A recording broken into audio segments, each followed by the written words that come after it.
Welcome to British Columbia.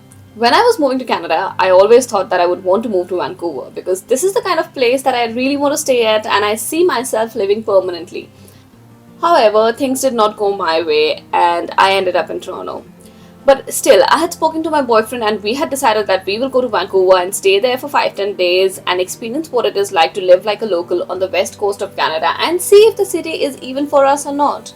So this year during April, during Easter holidays, I packed my bags, got the cheapest tickets from Toronto to Vancouver available online and flew on Canada's budget airline to spend 10 days in Vancouver.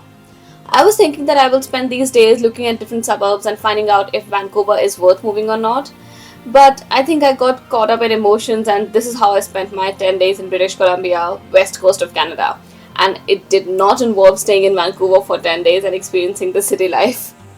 My journey started in Vancouver City when I landed at Richmond Airport after a 5 hours long flight from Toronto.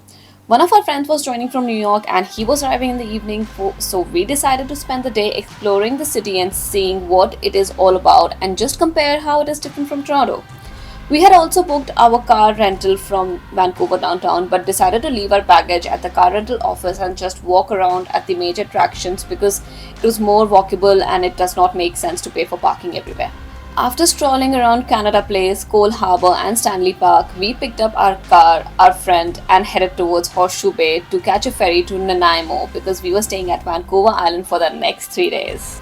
This ferry is 2 hours long and we took the last ferry which is at 10:10 p.m. and reached Vancouver Island at almost midnight. I did not think that through. After that, we drove for another 1.5 hours to Campbell River where we were staying at a place called Anchor Inn and Resort. This was our base for the next 4 days. After being awake for almost 24 hours, we decided to sleep and just stay in bed for as long as possible to catch up on some sleep and be ready for the upcoming adventures. The next day, we woke up and went to Elk Falls Provincial Park, which was just 10 minutes from our accommodation, and what a beautiful place this was. There's a suspension bridge, a waterfall, lots of trails to hike around, and it is just a really nice way to spend half a day. It was raining slightly and I did not mind it because the place looked stunning. This day we did not do much and drove around aimlessly looking and admiring the views of Vancouver Island. Then came day 3 and we decided to head towards south of Campbell River and stop at Cathedral Grove, Englishman River Falls and Cameron Lake. This day we were just amazed to see how stunning Vancouver Island is and I was pretty much convinced that I would love to move here and live here forever. I will give you all details about Vancouver Island in a proper detailed video, but this is just the itinerary and this is just what I did throughout the whole 10 days of my trip. Now, Strathcona Provincial Park is massive and we had decided to spend 2 full days here originally, but because of winter and high alpine areas, most of the places that we wanted to explore were still snow covered. And since we did not have snowshoeing experience, we decided we should not go there and risk it and leave it for next time possibly. But we still spent 1 full day in Strathcona, and what did we do? We chased waterfalls, just 2 waterfalls to be precise, but they were so beautiful.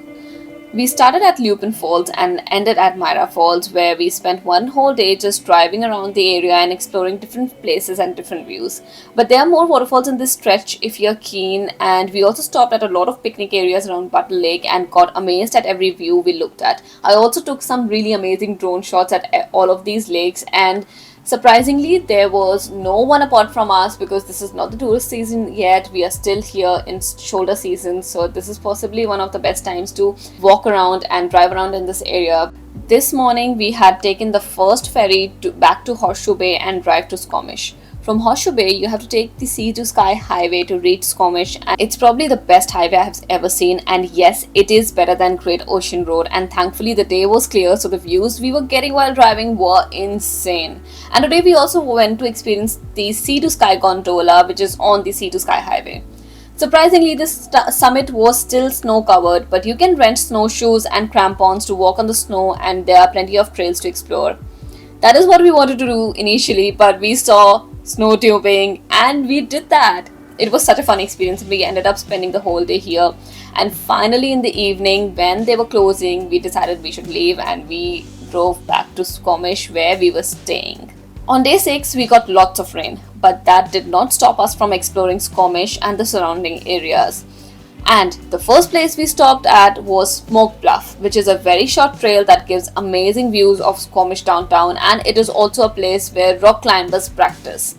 The clouds and rain made the view look even more dramatic and mysterious. Then we headed to look for a waterfall that I had found on TikTok the night before, and after spending about 1.5 hours going on wrong trails, we picked up the right one and reached the waterfall. It was just us in this place, and I was shocked to see how beautifully bright blue the water was. This was a glacial waterfall, and I am going to tell you about this properly in a detailed video later on, but this is what we did today. Oh yeah, we also had lunch at Watershed Grill, and if you are a Virgin River fan, you would recognize this place as this was Jack Astor's Grill. The food was pretty good over here, the prices were reasonable, and we had some delicious burgers, but the views made it even better.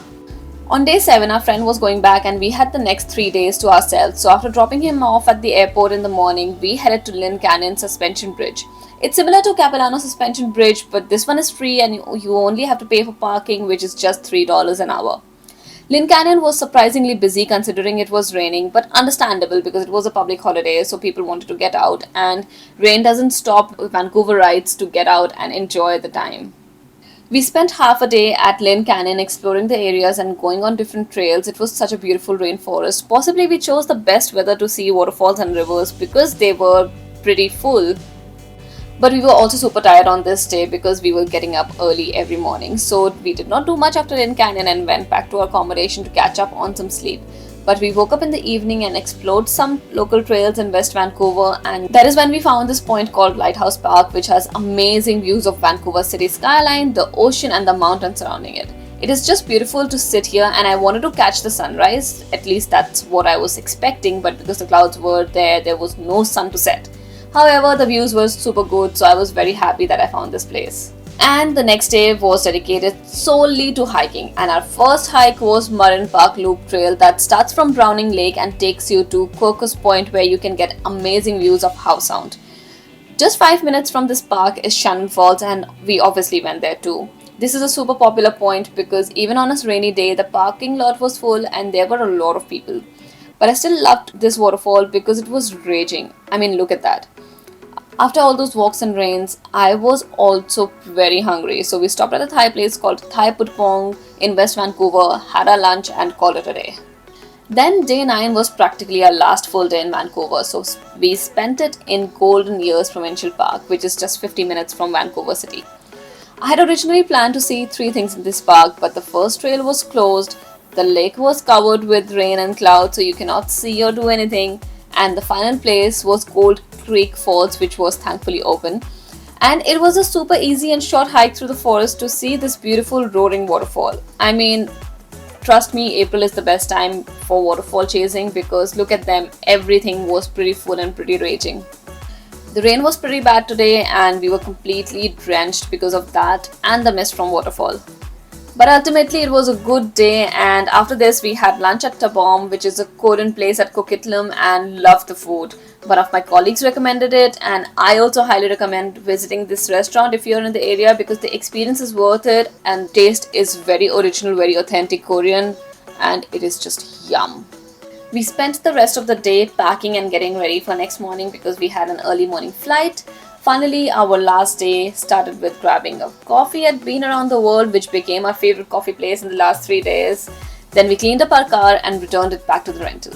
The last thing we did was walked in Stanley Park, capturing some cherry blossoms and bidding our goodbye to the beautiful city.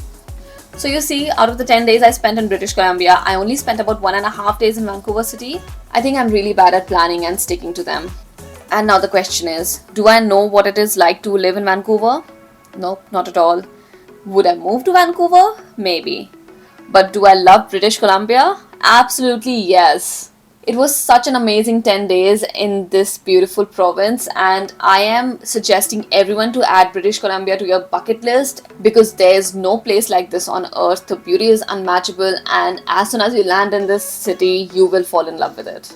And that was all for today. If you're still sticking around, drop a tree emoji in the comment section to let me know that you are still here. And if you liked the video, give it a thumbs up. If you haven't subscribed to my channel, subscribe to it right now, because I have so much more that I want to show you about British Columbia in these 10 days. I have more detailed videos coming up, so stay tuned and make sure you have your notifications turned on. And I will see you next week. Until then, see ya!